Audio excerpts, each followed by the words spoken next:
Surrey musicians, then and now. Hey guys, it's Hello. good to see you. It's good to see you. I've seen you and talked to you for a long time. I've been trying to get this to work for months. Yeah, that's partially my fault. I wouldn't call it a fault. I mean, you guys are, you're busy. You're doing your thing. Yeah. And you're very, very active on social media. So it's like a constant reminder of like, I really need to make this happen. Every time I get on Facebook, I'm like, there's Phantom Sam all over the place. That's cool that it's showing up everywhere because I put a lot of work into it, to be honest with you. Yeah. It's like you everything exists online now. You know what I mean? You have to have a strong presence or else nobody's going to see. Yeah, you're going to be overlooked. Yeah. So we got Taylor, vocals, guitar, writer. Chip, chip. Josh Carter on guitar. And Shane, Space Camp. Say your last name for me? LePay. Lappy. Dude, I didn't want to butcher anything. No, my whole life. You got to church it up a little bit. On the drums. LePay. No, it's dirt. Trying to church it up, son. Joe Dierte. There you go. We mentioned this earlier, but there's no bass player? We've had bass players, yeah. But currently, no. We've actually been kind of, I don't know about you guys, but I've been kind of digging not having a bass player. Yeah. Just because it almost, in my opinion, it kind of makes you a little better because you kind of have to all work together to kind of make up for that aspect of it, you know what I mean? Like, it's hard to explain, but it's like, I don't know, between, like, because he's mainly lead guitar, predominantly lead. So, like, between me and Space Camp, we kind of have to, like, give the illusion of bass. Does that make sense? You know what I'm saying? Yeah. It's kind of like we have to just kind of, like, I don't know, I have to do a little extra on the rhythms and things like that. So, but, yeah, we don't have a bass player. Are you looking for one? Not actively. Yeah. I mean, we kind of decided that if it happens, it happens, but if it doesn't, it's whatever. Because it's where I'm not going to, like, you kind of have to do what you got to do. You're not going to, like, stop booking shows yeah, it's or like something? No. Well, that's cool. Yeah. Bass players are hard to find. Yeah.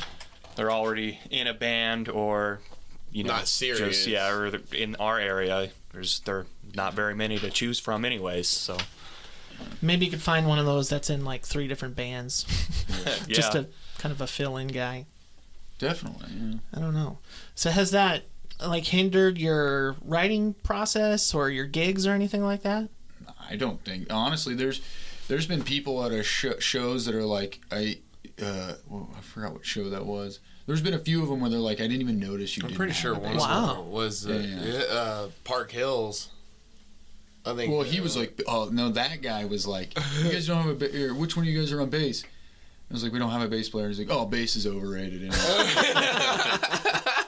it's like, that's your opinion, not mine, but that's funny. Huh. But there's been a couple people that have been, there was even one guy that was like, I noticed you didn't have a bass, and he's like, I don't think you need it. Wow. And I was like, that's kind of wild. Because, like, you kind of want to cover all the frequency, you know what I mean? And everyone associates bass with almost the groove of it, get your toe tapping and your body moving, but I guess we do an okay job. You guys Smile Empty Soul fans by chance? What? Smile Empty Soul? What's that? Oh, no, it's a band. Well, long story short, they don't have a bass player either, but the guitar player has a pedal that he steps on that Like an switches octave. his guitar to bass or something like that. Yeah, it's pretty That's cool. wild.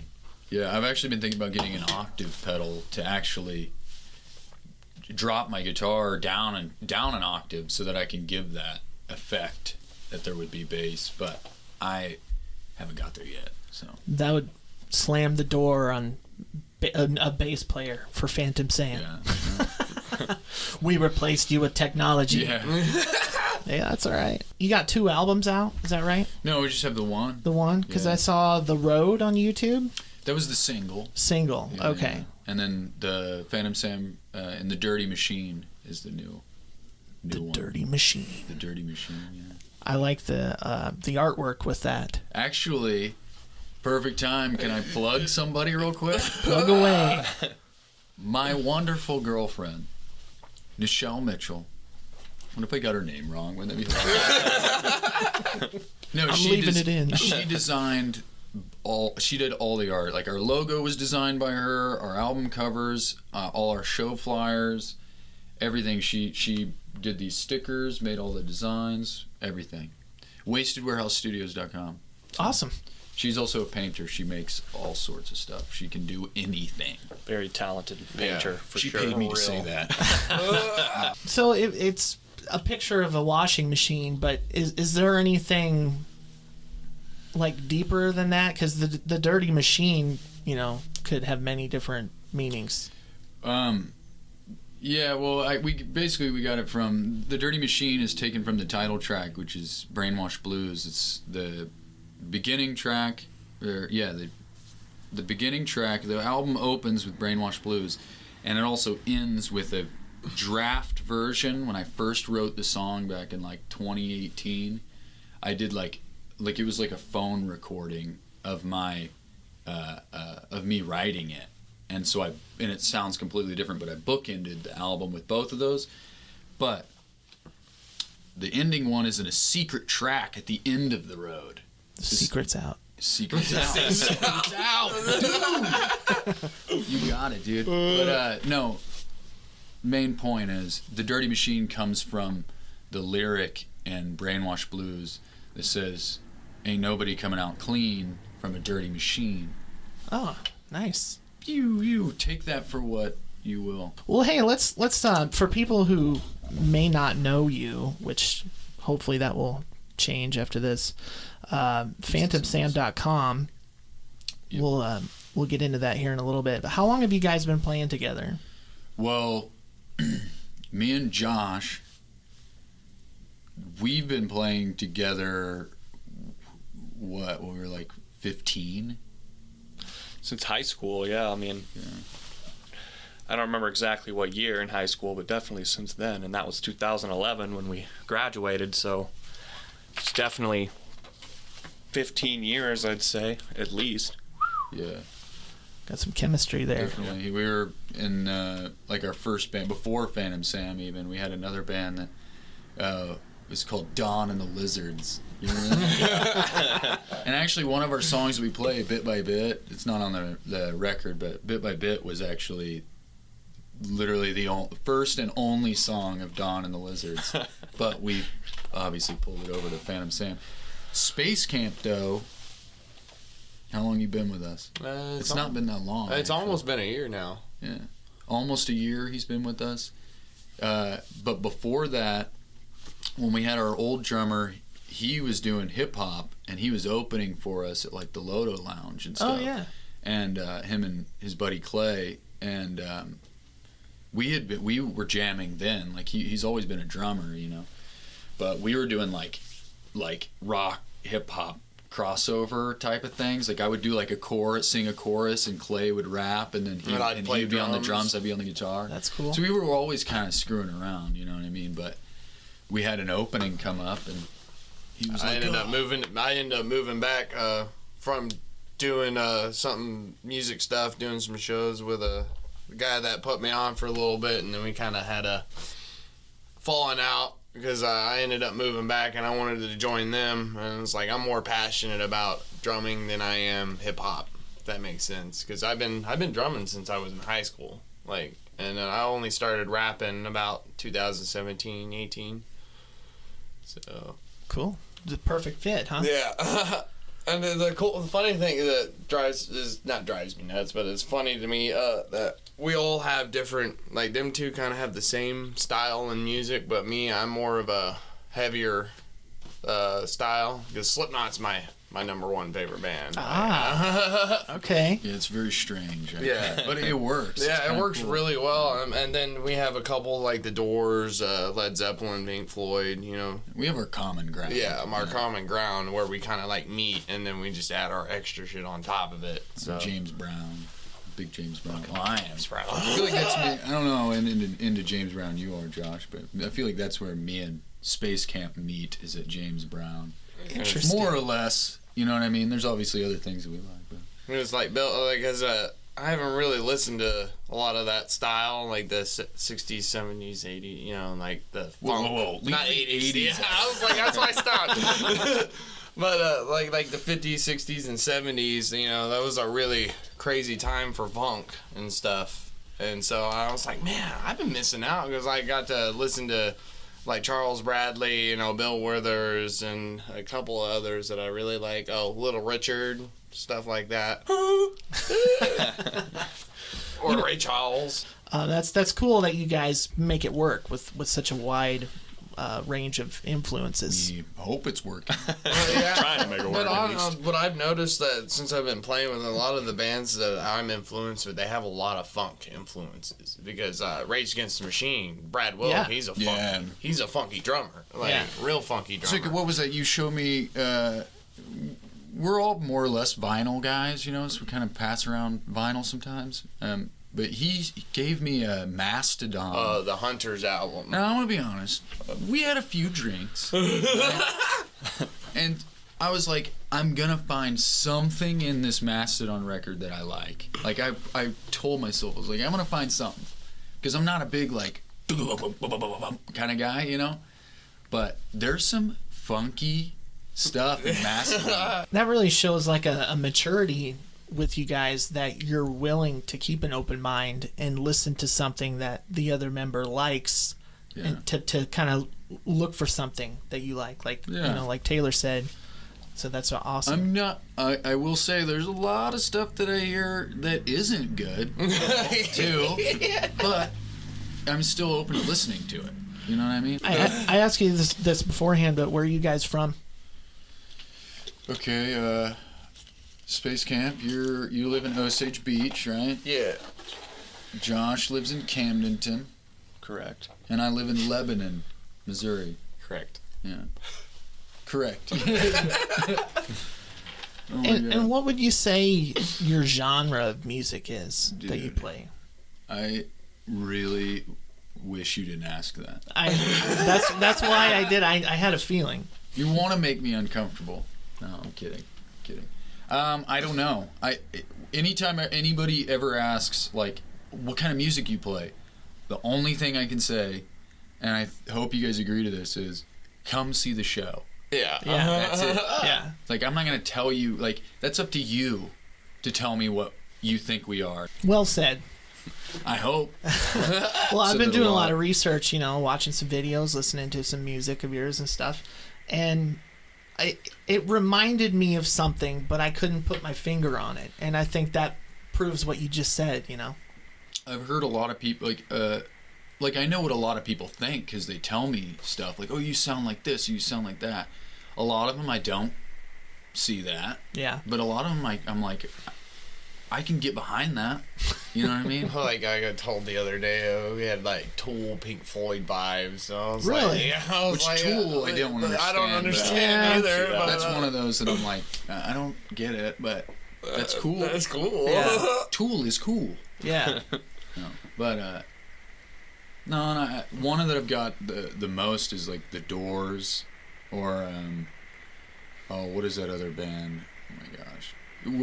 Corey Bryson from BS said that we sound like CCR. I was like, I don't see that. The Doors, though, I don't really see that either, but it's one of those that I'm like, that'd be cool, because I love The Doors. I could hear that. Yeah.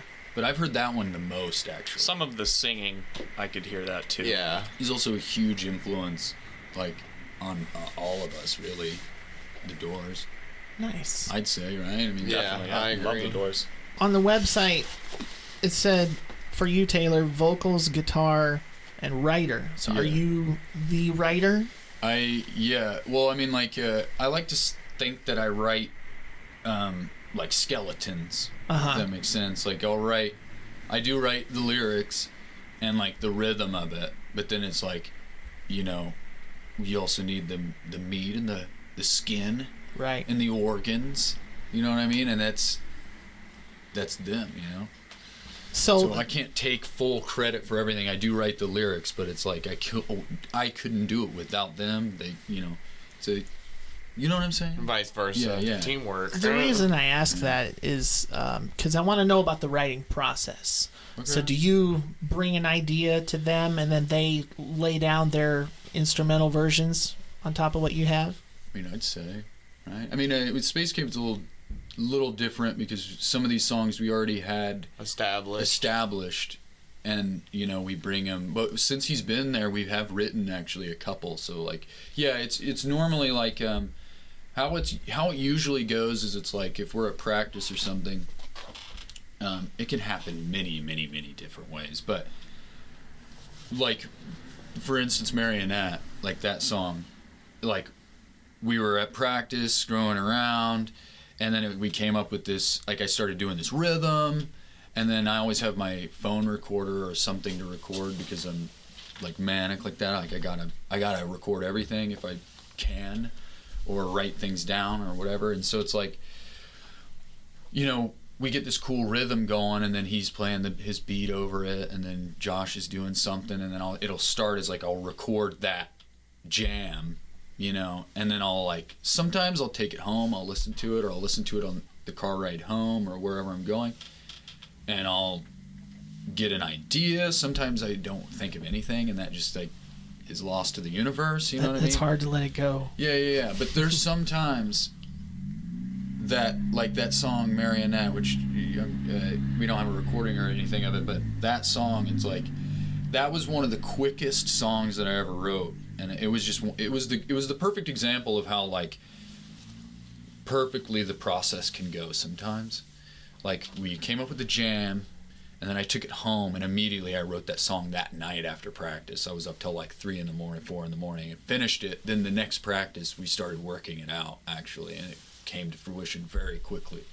Be nice if it was always like that. Yeah, it would be. But things like Brainwash Blues, like The Dirty Machine, all those songs on that record, I've been writing since like 2018. That's the other side of it that people don't realize. Like, sometimes it takes, it wakes days to write a song. Sometimes it takes minutes. Sometimes it takes hours. Sometimes it takes years to finish a song. Don't they say Stairway to Heaven was written in like 15 minutes? Something like that? Yeah, I've heard that. Is that true? We'll never know. Yeah. Isn't that crazy? I hope that it was, because that's dope. I know what you mean about, how long it takes to write something. I've got stuff on my computer from like 2007. Yeah.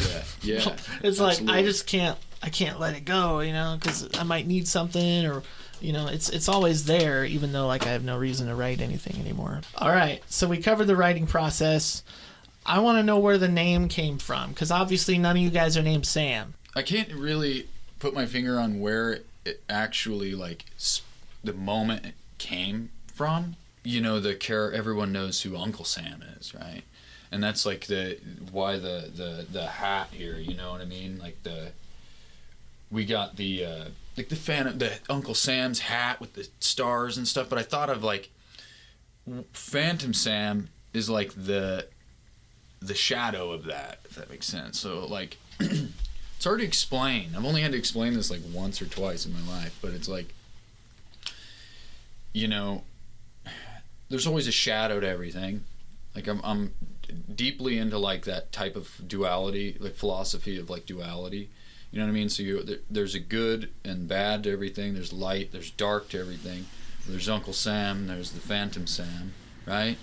And so, but it's like in this day and age with the condition of the world, it's like or the country, the world, everything, I guess. But it's like, who's the anti-hero? Who's the hero? Who's the villain? You know what I mean? It's kind of up in the air. I totally agree. Yeah. So I'm just kind of like, that was the mentality behind it.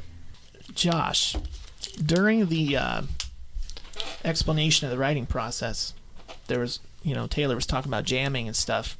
Would you say a lot of that ends up on The Art of the Jam? You guys write stuff on there? Like, no, honestly, whenever we do The Art of the Jam, it's very rare that I even remember what I did exactly the same way. And even in the same jam, he asked me to play it again. I'd be like, start playing it. I'm like, I was kind of just messing around. I didn't plan that. Go back and watch the tape. And that's the same way if we're trying to write a song. Like sometimes it'll just happen, but most of the time I'll, noodle around, and then it'll be later I'll hear it and I'm like, oh, I liked that part, but not so much that other part. So I'm not going to do that again, but I'll keep what I like. And then, like he said, it'll happen quick, or sometimes it'll take a year and how I have it exactly like I think it should be. It's hard to determine when something is done, when you're writing, because you can always add stuff and change it and, cheat with technology and all that. So it's hard to really just be comfortable with something being done. You're also a methodical guy, I feel like. Yeah, so, it makes sense naturally. Our oldest songs, what I have worked on the most. So, like, a lot of our new songs, I'm still trying to get something solid. But, whenever we go to record them, that's a whole different thing. We actually take time, or try to. You just have to finalize it. Yeah, exactly. But well, I guess this is good enough. Hopefully it is great the first time, or at least the first few times. Well, the Art of the Jam, unedited jam journal and podcast. I think that's brilliant. Like, no one does that. To cry. No, seriously, like, I'm a little biased because I have a podcast, but, to have that kind of inside look at the process and practice, Yeah. it's really cool to see that. Yeah, I wanted people to realize that you're not, like, you see, like, bands play live, like famous bands, you go see them live and it seems like everything's perfect. Yeah. It's like, I wanted everyone to see that, like, it's not, you know what I mean? And, like, that it takes time and people make mistakes. And I'm all about the, like, reality of the art, if that makes sense. Like, I want people to see, that's why it's like, if you see on the website, it's like you get the magic and the mistakes. Mm-hmm. It's like, I want you to see that sometimes, with the title of the last episode, we're panning for gold.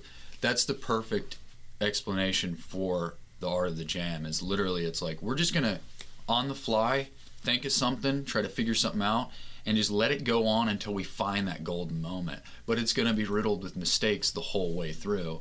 And I want that realistic aspect of it. You know what I mean? Of actually playing music and trying to, like, create something.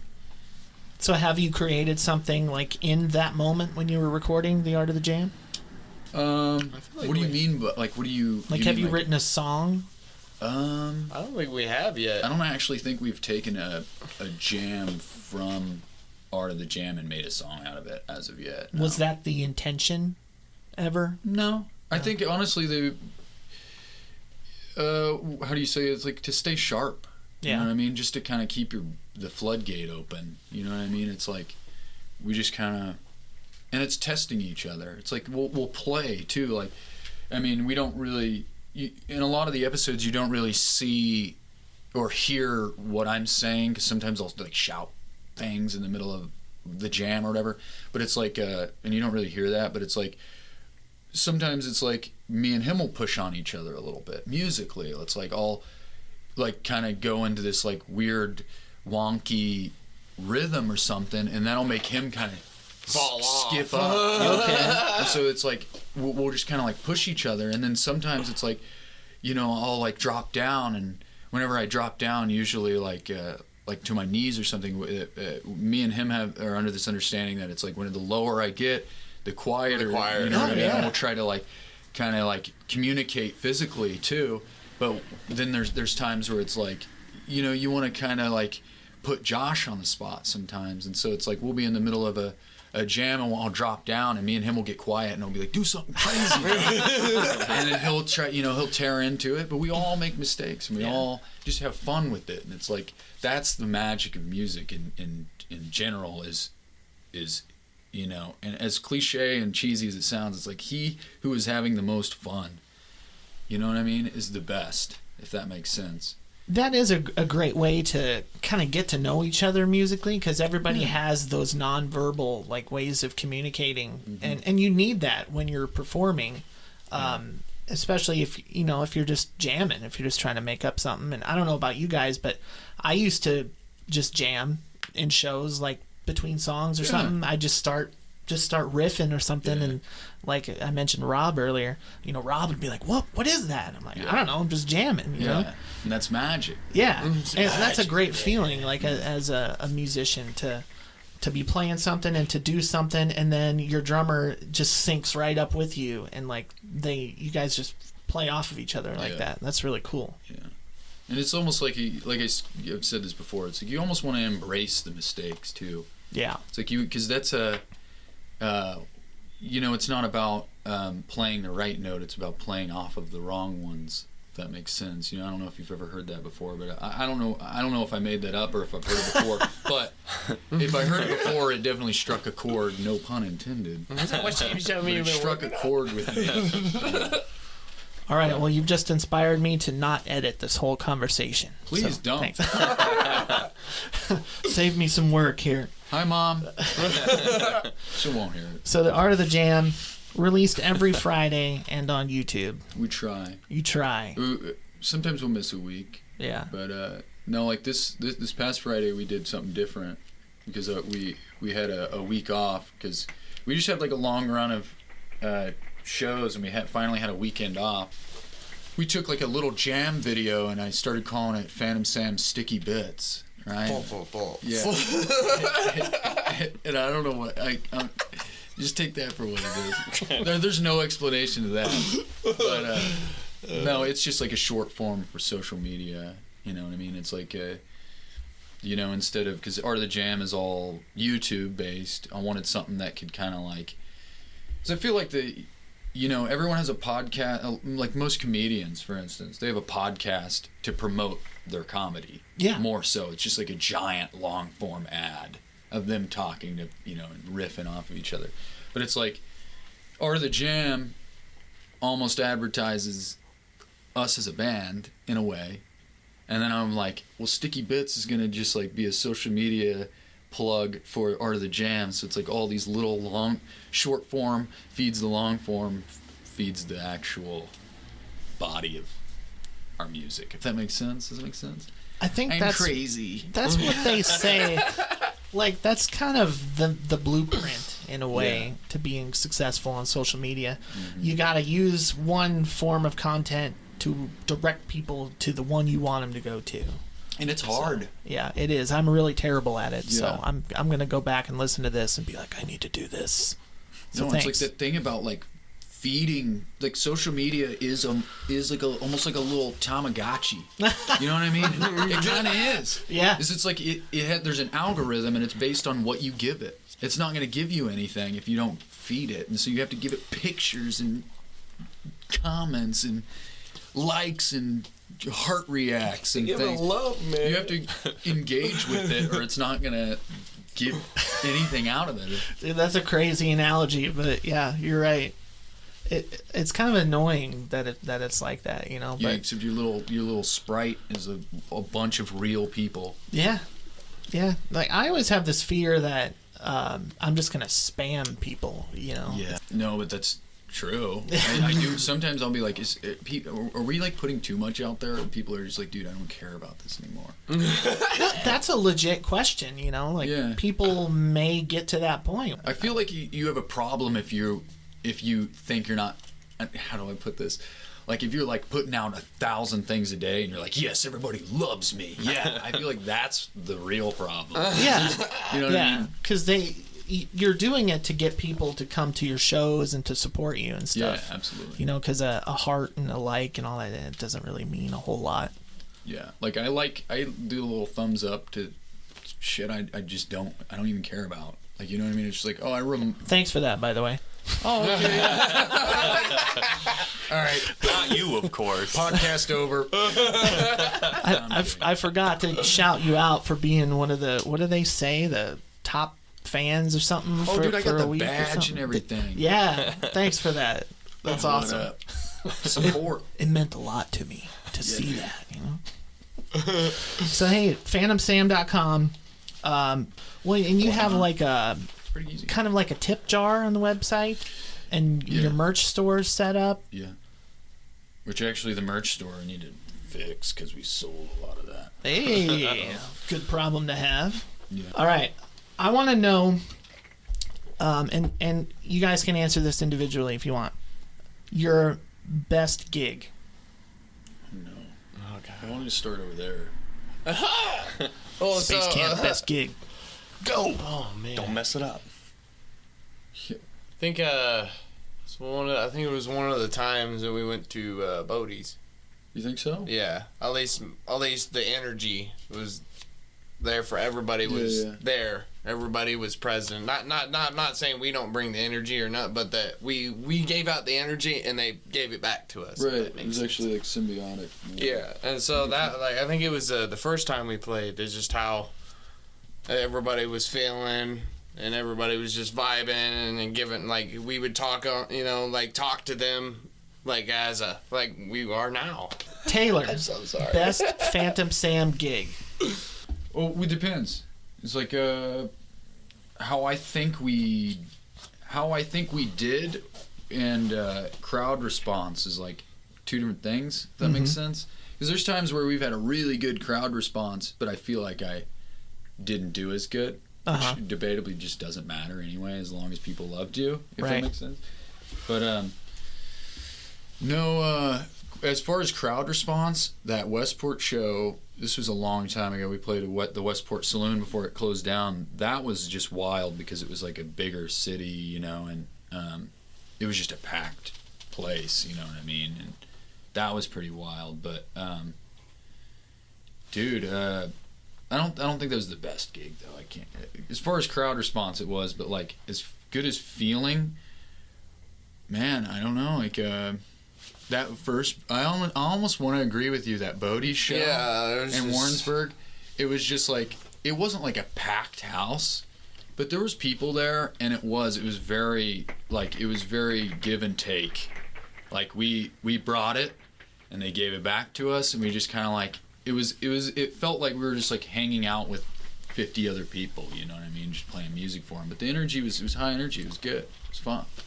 All right, Josh, how about you? Like years from now, if like you got kids or something, and you're telling them stories from the band days, hopefully they'd still be going on. Yeah. If you're telling them stories, what's the best gig story for you? My favorite place to play was probably we did Bash in the Grass. Just the stage, the experience was fun. But as far as probably the best we performed, favorite gig, Westport Saloon was probably the best. I think we have it on YouTube. Actually, you can watch the whole show, and nice. I think that was one of the best. Like he said, it was a great crowd. It was great energy. And we all played awesome. But unfortunately, he wasn't there. Yeah, that's the only thing. That was our old drummer. But that's my answer. So. All right. So how do you get gigs? How do you book? Mainly, you remember we were talking about annoying people with like spam and I do that, but with email. Yeah. So literally, I'll see like anything. Like I'll see any venue that's within reach. No more than 4 hours away probably at this point. And I just got myself a little email set up with like pictures and links to our Spotify and our Apple Music, and I just send it out. Literally some days I'll send out 60 of them in a day, and sometimes I'll send out 2. It just depends, but I'm getting better at it. You know what I mean? I don't know.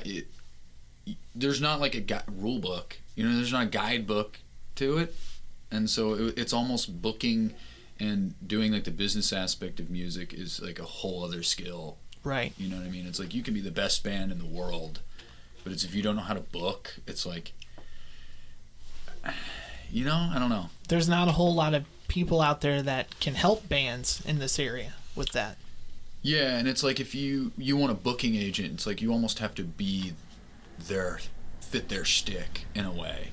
Like they're not always like some booking agents are like, oh, we're taking red dirt country acts or something. You know what I mean? It's like, you know what I mean? It's like some are down for whatever, but it is what it is. I try to do everything like as much ourselves as possible. But also, it's like I mainly do the booking, but they've both got gigs too and other ways. Like what you got the food truck festival. Yeah, I technically didn't get that. It was offered to us, and I was like, okay, yeah, why not? That sounds fun. I asked Taylor if the date works. And that was it. It's a date. There you go. It's always a date. Space Camp, you got us the first Bodie show. Yeah, the one you're talking about. That was why it's your favorite. You're like, that's the only one I got us. No, I've played there a few times before, but I was doing hip hop and stuff, and he was talking about wanting to play there, and so I texted Hunter, that is the owner of Bodie's on Pine in Warrensburg, and he was like, yeah. It's all about the connections. Yeah. It kind of is. It is a cool place, Networking. too. So. Like, he helped us, we helped them, like by advertising almost. All right, I got a segment on the show called Musical Mishaps. You may have heard of it. Probably not. No, I have, actually. Yeah! I did a little research. Thank you. Yeah, I yeah. appreciate it. Let's start with you this time, Space Camp. Musical mishaps. So what I mean is something that's going wrong during a gig. Dun dun. Oh. Dang, I was afraid of this question. I actually was anticipating this question. I really was, because I was familiar with the musical mishaps. I did my research. But, no, honestly, the worst thing that ever happened, I think, was, and I'm not going to name venues or anything, but there was one that was a very, how do you say, the stage was poorly built, right? Yeah.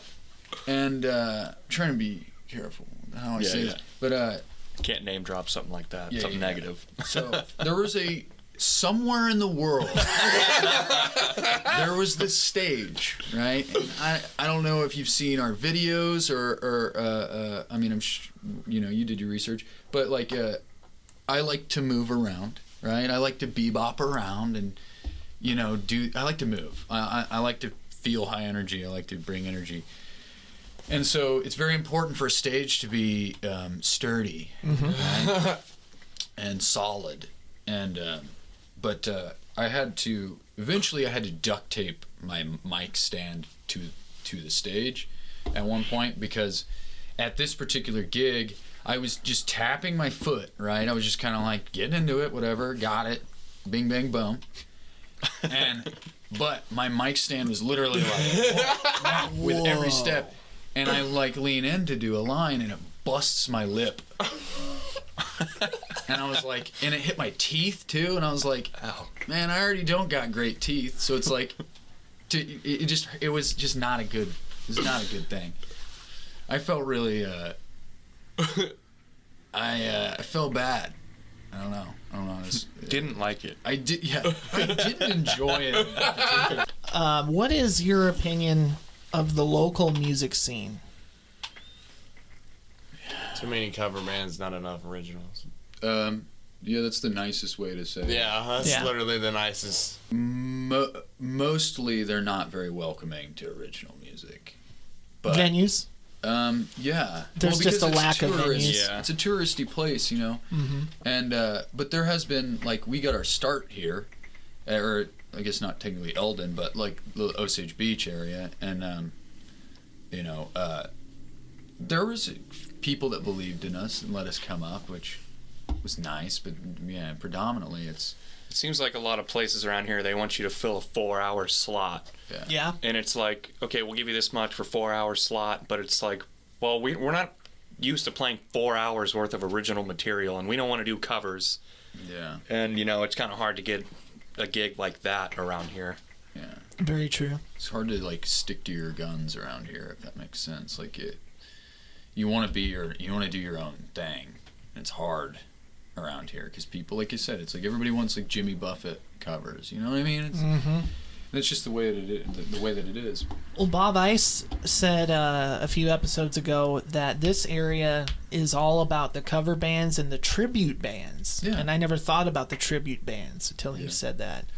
So, there's plenty of venues around here, but there is a lack of support for original artists. Mm-hmm. And I guess I'm kind of relieved to hear you guys say that you really don't do covers. Right. Because then you're compromising, like you do what you want to do and go from there. Right. If we to me, if we gave into that, to be like, all right, we're following their rules. Yeah. You know, like we gotta live to our rules. You know, like stick to our guns, like you said. Yeah, absolutely. I did say that. Yeah, we got Phantom Sam and the Dirty Machine, which is our first EP. It's on Spotify, Apple Music, every major platform, actually. Even ones I've never heard of, which is kind of crazy. And That's the wonders of the DistroKid. You know, you're familiar with DistroKid, the distributing website? Yeah. Uh-huh. They just put it out on everything. So it's like I don't even know. I was gonna say make up some name of anything, but it's like random platforms. It's like, who listens to that platform? Anyway, Phantom Sam and the Dirty Machine is out now. We have phantomsam.com. Visit it. We got a podcast, Jam Journal, Art of the Jam. It's crazy. Follow us on Facebook, Instagram. We're what? Phantom Sam's Gram. That was his doing. Josh made the Instagram. I love Phantom Sam's Gram, which is hilarious. And then we're on Facebook, and subscribe to our YouTube. So Also, if you're in Camden, you could go to Picks and Sticks. We have our shirts for sale there and stickers, and you dirty dog. that's all for now. But we'll probably end up having some more stuff in there. That's true. Awesome. Dude, you fucking That's all of the old merch. He's No, gonna make new merch. I'm glad that you thought of that, because I wouldn't have thought of that for some reason. Now we're going to sell out of everything and create more work for me. Oh, we just we entered Tiny Desk, which I thought was cool. It's not really a plug, but I thought that was interesting. NPR's Tiny Desk concert. You ever heard of that? I was going to ask you guys about that, actually. Yeah. I just didn't write it down because I watched the video and I have no idea what that is. What, Tiny Desk? Yeah. Well, you know NPR, right? Gosh, okay. Well, Check them out on YouTube. Yeah. You'd like it a lot. plugging Sure. NPR. Yeah. No, it's just a concert series that NPR does on YouTube. That's it's in front of a tiny desk, and that's literally, I think, why. I don't know. It's yeah, like just that all one sorts of different show- bands you like. That one show when they're playing in a van. Jam in the Van. Just Jam like in the van. that. Like It's kind of like that. Okay, yeah. all right. But all they right. do a contest every year where you enter a video of yourself playing by Okay. a tiny desk, and then you send it in, and hopefully you win, and then you go to actual DC and do the actual Tiny Desk concert. That's if you win, but it's like, I'm sure 1 million people sign up for it. Today, though, there's another thing that's like that, and it's called Gyms in the Rough 2023. That it's kind of the same thing. It's just there's no little desk. Guys, thanks for your time. Thanks for you. coming down. Of course. Thank Thank you you. for having us. It's always great to interview people in person, especially 3. Yeah. Thanks for the challenge, Looks like threes. and we'll talk to you soon, I'm sure. Yeah, absolutely. All right, everybody, check out Phantom Sam. Woo! Take care, guys.